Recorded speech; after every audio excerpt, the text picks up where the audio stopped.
Hello friend, welcome to my YouTube channel Topper Online Classes. Today I discuss about my new topic arithmetic progression, that means समानांतर श्रेणी। आज हम लोग class 10th का एक mathematics का चैप्टर है समानांतर श्रेणी, जिसे इंग्लिश में हम लोग अरिथमेटिक प्रोग्रेशन कहते हैं। तो अरिथमेटिक प्रोग्रेशन के बारे में देखेंगे, उसके पूरे जितने भी कंसेप्ट है उसको बताया जाएगा। इस वीडियो सेशन में आप उस पूरे कंसेप्ट को देख सकते हैं। तो उस कंसेप्ट के माध्यम से आप लोग अपना न्यूमेरिकल मतलब कि आंगिक प्रश्न को बना सकते हैं। तो बिना किसी लेट के हम वीडियो को शुरू करते हैं। तो समझने का प्रयास करिएगा। सबसे पहले अरिथमेटिक प्रोग्रेशन समांतर श्रेणी को ही कहते हैं। उसका फुल फॉर्म क्या होता है, जिसे एपी कहते हैं, उसका फुल फॉर्म क्या होता है, अरिथमेटिक प्रोग्रेशन।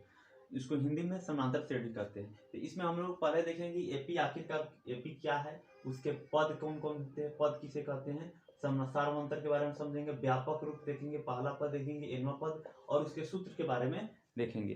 तो हम अभी डिस्कस करते हैं एपी क्या है। तो एपी के बारे में डिस्कस करते हैं। देखिए, कोई भी लाइनिंग होता है, जैसे में कि काउंटिंग होता है, हम जैसे में 1 बोले, 2 बोले, 3 बोले, 4 बोले, 5 बोले, किसी एक रिवॉल्यूशन के रूल के अंतर्गत ही चलता है। जैसे कि हम बोल दिए 5, इसके बाद बोल दिए 8, उसके बाद 12, उसके बाद 25, उसके बाद 27, ठीक ऐसे बोल दिए। इसमें कोई आप इसको देख के आप बता सकते हैं कि इसमें कौन सा रूल काम कर रहा है अपने क्रम को आगे बढ़ाने के लिए, इंक्रीज करने के लिए। इसमें आपको कुछ नहीं पता चल पा रहा होगा कि इसमें क्या कैसे हो रहा है। इसमें कि 5 के बाद डायरेक्ट 8 लिखा है, तो हम समझ रहे हैं कि यहाँ पे 3 को इंक्रीज किया गया है, बढ़ाया गया है। उसके बाद यहाँ पे 4 किया गया, 4 बढ़ाया गया, 8 के बाद 12 किया, 4 को बढ़ाया गया। उसके बाद अचानक 13 बढ़ा दिया गया, उसके बाद 2 बढ़ा दिया गया। इसमें कोई रूल नहीं काम कर रहा है। 3, 4, 13, 2, कोई एक रीजनिंग टाइप का काम नहीं कर, कोई तर्क शक्ति इसमें काम नहीं कर रहा है, जिस कारण ये एपी नहीं कहला सकता। एपी का अर्थ होता है कि किसी भी श्रेणी का जितना भी उसमें पद है, टर्म है, वो सभी टर्म किसी निश्चित अंक को जोड़ने के बाद क्या हो, अपना पूरा एपी को, अपना पूरा श्रेणी को एक रूप दे, उसी को समानांतर श्रेणी कहते हैं। जैसे ये हमारा जो लिखा हुआ है, इसमें कोई रिवॉल्यूशन काम नहीं कर रहा है, कोई टर्म है ऐसा नहीं है जो कि एक नियम पर चले, कोई नियम पर नहीं चल रहा है। जैसे यहाँ 3 बढ़ा, 4 बढ़ा, 13 बढ़ा, 2 बढ़ा, ऐसा कोई कुछ नहीं हो सकता। ऐसे टर्म को लिखेंगे हम जो एक निश्चित अंक को जोड़ने के बाद नेक्स्ट अगला पद मिले, तो उसी को हम समझेंगे। तो वही क्या कहलाता है, एपी कहलाता है। जैसे में हम यहाँ पे लिख दिए 1, 2, 3, 4, 5, 6, 7, 8, 9, 10। तो यहाँ पे हम लिख दिए 1 से लेकर 10 तक। तो इसमें हम लोग ये देख रहे हैं कि यहाँ पर 1 का अंतर किया गया है, यहाँ पे फिर 1 बढ़ाया गया है 2 से 3 जाने के लिए, फिर 3 से 4 जाने के लिए भी 1, 4 से 5 जाने के लिए भी 1, 5 से 6 जाने के लिए भी 1, 6 से 7 जाने के लिए भी 1, 7 से 8 के लिए भी, सबके लिए यहाँ पे 8 से 9 1, 9 से 10 1, सबके लिए एक निश्चित आया है कि यहाँ पे कुछ बढ़ रहा है, 1 बढ़ रहा है, सब में 1 बढ़ रहा है। कुछ यहाँ पे नियम समझ आ रहा है कि हाँ जी हाँ, यहाँ पे 1 1 को बढ़ाया जा रहा है। लेकिन इसमें तो हमको कोई नियम समझ ही नहीं आ रहा है कि इसमें कितना एक दूसरे, पहला पद, दूसरा पद, तीसरा पद ऐसे है, ये आपस में कैसे कांटेक्ट है पता नहीं चल रहा है। क्योंकि यहाँ पे कोई 3 बढ़ रहा है, कोई 4 बढ़ रहा है, कोई 13 बढ़ रहा है, कोई 2 बढ़ रहा है, लेकिन यहाँ पे सब कोई एक ही बढ़ रहा है। 1 से 2, 2 से 3, मतलब 1 1 का इंक्रीजेशन हुआ है। तो इसके बारे में हम एपी के बारे में समझ गए। तो एपी कैसे हम लिख सकते हैं, एपी एक निश्चित रूप में अपना निश्चित पॉइंट के साथ, निश्चित अंक के साथ इंक्रीज हो, वही क्या कहलाता है, एपी कहलाता है। जैसे मैं यहाँ पे लिख दिए 5, 9, 13, 17, 21, ये एपी होगा क्योंकि इसमें 4 बढ़ रहा है, 13 4, तो फिर 4 बढ़ रहा है, +4 इसमें भी हो रहा है, +4 इसमें भी हो रहा है, इसमें भी +4 हो रहा है, फिर इसमें +4 हो रहा है। ठीक है, तो यहाँ पे कुछ निश्चित अंक है जो बढ़ रहा है इसके अनुसार, तो वही क्या हो गया, एपी हो गया। मतलब निश्चित क्या हो, हमारे अंक के साथ वृद्धि हो, निश्चित पॉइंट के साथ वृद्धि हो, तो वही क्या कहलाता है, एपी कहलाता है। तो फिर हम लिख सकते हैं दूसरा एपी, और एग्जाम्पल दे सकते हैं। सब क्या है, एग्जाम्पल है। अब एग्जाम्पल समझ सकते हैं। 7, 12, 17, 22, इस प्रकार से इसमें 5 बटा है। तो अब एक और चीज, एपी का कोई लिमिटेशन नहीं है, ये जरूरी नहीं है कि एपी इतना ही तक जाके थप हो जाएगा, मतलब रुक जाएगा। एपी का कोई लिमिटेशन नहीं है, एपी अनंत तक जा सकता है, अपरिमित हो सकता है। एपी 1 से लेकर एन तक हो सकता है, एन मतलब कि अनंत तक अपरिमित हो सकता है। लेकिन जो कम दी जाए, यहाँ से 5 से लेकर 21 तक दिया गया है, तो इसमें एपी की टोटल संख्या कितना, एपी में टोटल कितने अंक है, तो इसमें बताया जा सकता है 1 2 3 4 5 अंक है, इस प्रकार बता सकते हैं। लेकिन अगर यहाँ पे हम डॉ दे देते, लिख देते एन, तो इसका अर्थ हम समझ नहीं सकते थे कि इसमें कितना संख्या है, इसको हम बता भी नहीं सकते थे। तो इसलिए एपी को हम लोग क्या कह सकते हैं, एपी परिमित भी है, अपरिमित भी है। वह किस पर डिपेंड करता है, वो क्वेश्चन पर डिपेंड करता है कि क्वेश्चन आपका परिमित के लिए है कि अपरिमित के लिए है, इन्फिनिटिव के लिए है कि फाइनाइट के लिए, इनफाइनाइट की फाइनाइट, मतलब परिमित अपरिमित। ठीक, तो 5 9 13 17 21 यहाँ पे टोटल 5 गो था, तो हम लोग कह सकते थे कि यहाँ पे टोटल पद कितना है, संख्या कितना है, 5 गो संख्या है इसमें, ये कह सकते थे, कह भी रहे हैं। लेकिन अगर वहीं डॉट से एन तक दे दिया रहता तो हम लोग यहाँ पे बताना हम लोग को मुश्किल हो जाता कि इसमें टोटल पद की संख्या कितनी है। ठीक है, तो हम एपी को परिमित अपरिमित भी समझ गए, एग्जाम्पल भी समझ गए। अब पद के बारे में समझेंगे हम। इसमें सबसे पहले पद ही इसमें यूज किया गया है कि हम आखिरकार पद जो कह रहे हैं वो क्या, पद क्या है। देखिए, जो भी संख्या लिखा हुआ है वो सब आपस में पद है। 5 एक पद है, टर्म, जिसे इंग्लिश में टर्म कहते हैं। 5 एक टर्म है, 9 भी एक टर्म है, 13 भी एक टर्म है, 17 एक टर्म है, 21 एक टर्म है, सब टर्म है। 7 टर्म है, 12 टर्म है, 17 टर्म है, 22 टर्म है, सब क्या है, टर्म है। ये सब आपस में एक दूसरे के टर्म है। 5 एक टर्म है, तो इसमें कह दिया जाएगा आपका दूसरा टर्म कौन है, तो इस एपी में दूसरा टर्म कौन है, तो ये वाला। तीसरा टर्म कौन है, ये, मतलब तीसरा पद कौन है, ये। चौथा पद कौन है, ये। पांचवा पद कौन है, ये। पहला पद ये। ठीक, इस प्रकार से पद के बारे में हम लोग समझ गए। तो पद भी हम लोग समझ गए और एपी भी समझ गए। अब हम समझेंगे सार्वंतर क्या है। सार्वंतर कुछ नहीं है, जो हम अभी बताए हैं वही सार्वंतर है। जो आपका इंक्रीज हो रहा है, जितना संख्या, निश्चित संख्या कुछ इंक्रीज हो रहा है, जैसे इसमें 5 से 9 4 का इंक्रीजेशन हुआ, इसमें 4 का, इसमें भी 4 का, जितना इंक्रीज हो रहा है, बढ़ रहा है, तो वही जो संख्या आपका निश्चित, जो निश्चित संख्या आपका बढ़ता है दूसरे as compare to next term, तो वही क्या कराता है, सार्वंतर। जैसे में 5 से 9, 9 से 13, 13 से 17, 17 से 21, तो हम लोग इसमें किए क्या है, इसमें क्या किए हैं कि नेक्स्ट वाला टर्म से फर्स्ट वाला, उसके जस्ट फर्स्ट वाला टर्म घटा दे रहे हैं, माइनस कर दे रहे हैं। 9 में से 5 को अगर माइनस किया जाता है तो 4 आ रहा है। ठीक है, तो यही जो हो रहा है, 4 आ रहे हैं, क्या आपका है, सार्वंतर है। इसे क्या कहते हैं, सार्वंतर। इसे डी से डिनोट किया जाता है। इसे किसे डिनोट किया जाता है, तो सार्वंतर को डी से डिनोट किया जाता है।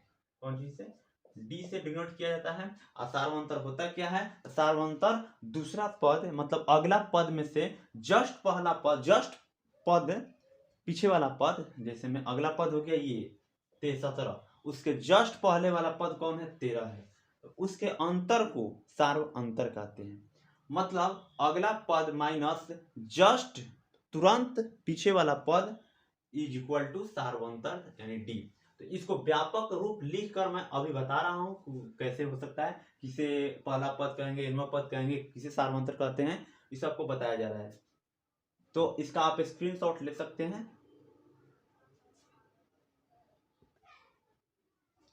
तो देखिए, अब हम लोग देखेंगे एपी का व्यापक रूप।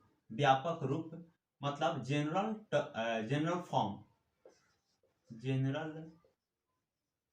Form of AP. एपी का जनरल फॉर्म मतलब एपी का व्यापक रूप लिख सकते हैं हिंदी में आप, एपी का व्यापक रूप। ठीक है, एपी का व्यापक रूप के बारे में हम देखेंगे। मतलब आखिरकार जो हमारा एपी है वह किस प्रकार से उसका टर्म एक आइडेंटिफाई होगा हर क्वेश्चन के लिए। उसको आइडेंटिफिकेशन के लिए हम लोग उस टर्म को लिख रहे हैं, उस चीज़ों को लिख रहे हैं, वहीं क्या कहलाएगा, व्यापक रूप। मतलब एपी के आइडेंटिफिकेशन के लिए जो रूप बनाया गया है, फॉर्म बनाया गया है, उसी को व्यापक रूप कहते हैं। ठीक है, तो देखिए एपी को इस प्रकार से आइडेंटिफाई किया गया है। यहाँ ए लिखा गया, कोमा ए प्लस डी, कोमा ए प्लस 2d, कोमा ए प्लस 3d, कोमा डॉ डॉ प्लस एन। ठीक, मतलब ऐसे ही एन तक, यानी ए प्लस एन डी लिख सकते हैं, एन तक नहीं लिख सकते हैं, जिसमें यहाँ पे हम डॉ डॉ दे दिए, नीचे भी प्लस ए प्लस एन डी। ठीक, एन डी मीन्स एनवा पद तक भी। तो यहाँ पे एक व्यापक रूप दिया गया है, समझ सकते हैं, व्यापक रूप ये है, मतलब आइडेंटिफिकेशन दिया गया है एपी का। तो ये जो ए लिखा हुआ है क्या है, पहला पद है, ये दूसरा पद है, ये तीसरा पद है, ये चौथा पद है, इसी प्रकार पांचवा, छठा, सातवां, आठवां, नौवां, दसवां, इसी प्रकार इन्फिनिटी तक है। ठीक है, तो जो पहला पद है उसे ए से डिनोट किया जाता है। पहला पद को किससे डिनोट किया जाता है, पहला पद को ए से डिनोट किया जाता है, सार्वंतर को डी से डिनोट किया जाता है। अभी हम लोग डी बताए हैं, सार्वंतर को डी से डिनोट किया जाता है और पहला पद को ए से डिनोट किया जाता है। तो पहला पद में हम डी डी डी जोड़ते जाए, पहला पद में डी जोड़े तो दूसरा पद आ जाएगा। इसमें अगर ए है, पहला पद ए है, अगर इसमें सार्वंतर को जोड़ दे तो हमारा ए प्लस डी हो जाएगा, मतलब ये दूसरा पद आ जाएगा। कैसे दूसरा पद आ गया कि पहला पद में सार्वंतर को जोड़ दिए तो दूसरा पद आ गया, क्योंकि हम लोग सार्वंतर बराबर जानते हैं कि दूसरा पद माइनस पहला पद, जस्ट पहला पद, दूसरा पद नेक्स्ट वाला पद माइनस जस्ट पीछे वाला पद, नेक्स्ट वाला पद दूसरा हुआ, जस्ट पीछे वाला पद पहला हुआ, तो वहीं क्या हो गया, सार्वंतर डी हो गया। ठीक, मतलब नेक्स्ट वाला पद जो होगा उसमें से उसके जस्ट पीछे वाला पद को घटाएंगे तो डी हो जाएगा। तो उसी प्रकार यदि दूसरा पद हमको निकालना है तो पहला पद को हम डी में जोड़ देंगे तो दूसरा पद निकलेगा, दूसरा पद बराबर 1 प्लस डी। हम दो मान लिए, किसको, दूसरा पद को दो माने हैं और पहला पद को एक माने हैं, उस हिसाब से बताए हैं। अगर हम दूसरा पद को a2 मान ले और पहला पद को a मान ले और दोनों का अंतर कर दें तो क्या हो जाएगा, d हो जाएगा। समझ गए, दूसरा पद को a2 मान ले और पहला पद को a मान ले तो दोनों का डिफरेंस d हो जाएगा, सार्वंतर क्या हो जाएगा, d हो जाएगा। तो हमको दूसरा पद a2 है और पहला पद a है और सार्वंतर d है, तो हमको दूसरा पद निकालना है। तो क्या करेंगे, d है पहले से, या प्लस को इधर माइनस इधर जाएगा तो प्लस हो जाएगा, प्लस ए हो जाएगा। आप लोग इक्वेशन समझते हैं, 9th क्लास में आप लोग पढ़े होंगे इक्वेशन, 9th 8th क्लास में, उस हिसाब से आप इसको हल कर सकते हैं। a2 equal to D plus A, या इसको हम a प्लस डी भी लिख सकते हैं। तो इसमें हम लोग क्या किए हैं, इसमें यही किए हैं कि जो अगला वाला पद जो निकालना है, अगर हमको अगला वाला कोई पद निकालना है तो उसमें क्या करना है, उसके जस्ट पीछे वाला पद में हम लोग सार्वंतर को जोड़ दे रहे हैं तो अगला वाला पद निकल जा रहा है। जैसे यहाँ पे a है, a प्लस डी है, यहाँ पे a प्लस 2d है, हमको तीसरा वाला पद निकालना है। तो तीसरा पद निकालना है तो जस्ट पीछे वाला पद कौन है, a प्लस डी, इसमें अगर d जोड़ दे तो वही क्या हो जाएगा, तीसरा वाला पद आगे, मतलब नेक्स्ट वाला पद। जैसे में इसी को समझिए, ये वाला पद निकालना है, ये वाला पद आपको पता नहीं है क्या होगा, ये नहीं दिया होगा। इस वाला पद को निकालने के लिए हम क्या बताए हैं, जो पद निकालना है उसके जस्ट पीछे वाला पद में डी को जोड़ते हैं, वही आपका क्या हो जाता है, पहले वाला वही आपका पद हो जाता है जो आपको निकालना है। तो ए प्लस डी हो गया। वाट वाला बराबर निकालना है, वाट बराबर जो निकालना है उसको समझते हैं। जो वाट है, यहाँ पे जो वाट दिया गया है, इसको निकालने के लिए क्या करिएगा, पहले वाला जस्ट इसके पीछे वाला पद क्या है, a प्लस डी है, उसमें सार्वंतर को जोड़ते हैं। सार्वंतर कितना है, d है, इसको जोड़ते हैं तो उसके अगला वाला पद निकल जाता है a प्लस 2d। तो तीसरा पद हम लोग का निकल गया। हम लोग को तीसरा पद निकालना था a3 का वैल्यू निकालना था। ठीक, तीसरा पद को हम लोग मान के चल रहे हैं a3 है। ठीक, जो पद निकालना है इस प्रकार से लिखेंगे, जैसे हम चौथा पद है a4, nवां पद an, ठीक, पांचवा पद a5, छठा पद a6, सातवां पद a7, इस प्रकार लिखते हैं। और पहला पद a1 भी लिख सकते हैं, लेकिन एक यहाँ पे छुपा रहता है, a को ही a1 कर सकते हैं। ठीक, पहला पद को ए से लिख देंगे, दूसरा पद को A2 से लिख देंगे, तीसरा पद को A3 से लिख देंगे। इसी प्रकार एनवा पद को कितना लिख देंगे तो AN से लिख देंगे। समझ गए? तो एनवा पद इसमें कौन है? A प्लस ND है। ठीक है, A प्लस ND जो लिखा गया है ये एनवा पद नहीं है। A plus N minus 1 into D कैसे होगा उसको बताया जाएगा। अभी हम आपको बताए हैं कि जो एनवा कोई पद निकालना है, तीसरा पद निकालना है तो जस्ट पीछे वाला पद में डी को जोड़ते हैं तो वो वाला पद निकलता है। जो जिसमें यहाँ पे तीसरा पद निकालते हैं जस्ट पीछे वाला में डी को जोड़े हैं, हाँ डी जोड़े हैं। उसी प्रकार एनवा पद निकालना है, एनवा पद हमको निकालना होगा। यदि हमको पता नहीं है एनवा पद क्या है तो उसको निकालने के लिए हम बता रहे हैं आपको एक बढ़िया से फार्मूला। आप समझिएगा बढ़िया से। तो देखिए अब हम लोग एनवा पद समझेंगे। एनवा पद देखिए क्या होगा। एनवा पद समझने से पहले आप देखिए यहाँ पे जो ए लिखा है पहला पद दूसरा पद है, उसमें पहला पद ए लिख दिए। ठीक, दूसरा पद समझिए। दूसरा पद निकालने के लिए यहाँ पे पहला फर्स्ट पद ए, सेकेंड पद को देखिए। सेकेंड पद में क्या हुआ है? ए प्लस डी जो लिखा हुआ है डी, उसके पहले क्या है? कोफिशिएंट कितना है? 1 है। तो 1 है तो इसमें काम क्या हुआ है? तो 1 आया है। इसमें जो पद निकालना है उसमें से 1 गया होगा, वही ना हुआ होगा दूसरा पद। जो दूसरा पद है, दूसरा पद निकालना है तो उस पद माइनस पहला वाला पद, तो दूसरा माइनस पहला हुआ है तो 2 माइनस 1 लिखेंगे। ठीक, तो क्या हो जाएगा? A प्लस 2 में से 1 गया, D हो गया, ये वाला पद निकल गया। उसी प्रकार तीसरा पद है, ये तीसरा पद है। थर्ड टर्म को देखेंगे। थर्ड टर्म में A प्लस, उसी प्रकार से ये तीसरा पद है तो तीसरा में से उसके जस्ट पीछे वाला कौन है? उसके जस्ट पीछे वाला तीसरा पद में से 1 घटाएंगे। क्या करना है? जो वाला पद लिखना है उसमें से 1 घटाना है। ठीक, तो तीसरा में से 1 घटेगा उसके पीछे वाला पद आ जाएगा। ठीक, उसके पीछे वाला पद कितना आ जाएगा और उसमें डी जोड़ देंगे। मतलब कि तीसरा पद जो पद निकालना है आपको उसमें से 1 घटा देना है और उसके बाद डी से गुना कर देना है। क्या कर दिया गया है? डी। वही क्रिया बार बार किया जा रहा है। फिर फोर्थ में क्या होगा? a प्लस 3d है तो उसमें 3 है तो उसी प्रकार से ये कौन पद है? 1 2 3 4, कौन पद है? चौथा पद है। तो चौथा पद में से 1 घटा देंगे, चौथा माइनस पहले कर देंगे, फिर 4 माइनस 1 कर देंगे, डी। इसी प्रकार से हुआ है तब ना जाकर एक्यूरेट आंसर है a plus 3d, a plus 2d हुआ है।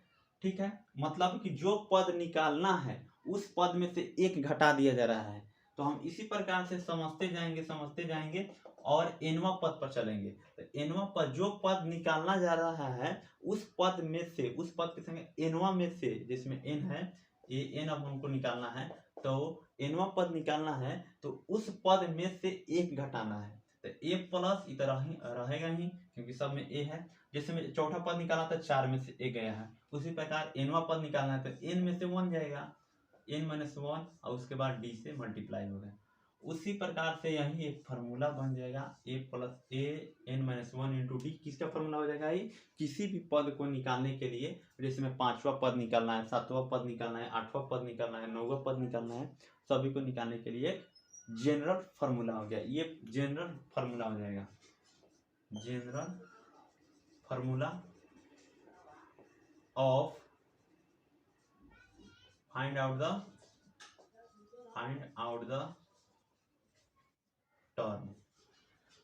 टर्म निकालने का ये क्या है? जनरल फार्मूला है। General formula of find out the term. तो an है, उसी प्रकार a5 रहेगा तो a जो रहेगा, जैसे a इसमें मान के चले 1 और n कितना हुआ? एनवा के पद कितना है? 5 है, या 5वां पद निकालना है। जो पद निकालना है ना उसमें से 1 हटाना है। तो 5 माइनस 1 कर दिए, उसके बाद d कितना मान के चलो? 3 है। तो 1 प्लस 4 3 12, तो 1 प्लस 12 इज इक्वल टू 13 हो जाएगा। तो उसी प्रकार से ए एन के फॉर्मूला हम लोग समझ गए और इसके बाद वाला वीडियो में हम लोग इसके समेशन, मतलब कि जो एपी है इसके योग के बारे में फार्मूला देखेंगे और प्रूफली समझेंगे वो कैसे होता है, उसके बारे में भी समझेंगे। तो आज के वीडियो में इतना ही रहने देते हैं। तो मेरे चैनल को से जुड़ने के लिए मेरे चैनल को लाइक, सब्सक्राइब और शेयर करिए और टॉपर ऑनलाइन क्लासेज को टॉप 1 पर लाइए, और आप सभी के प्यार से ही इस चैनल को ग्रोथ किया जा सकता है। तो आज के लिए इतना ही रहने देते हैं। धन्यवाद।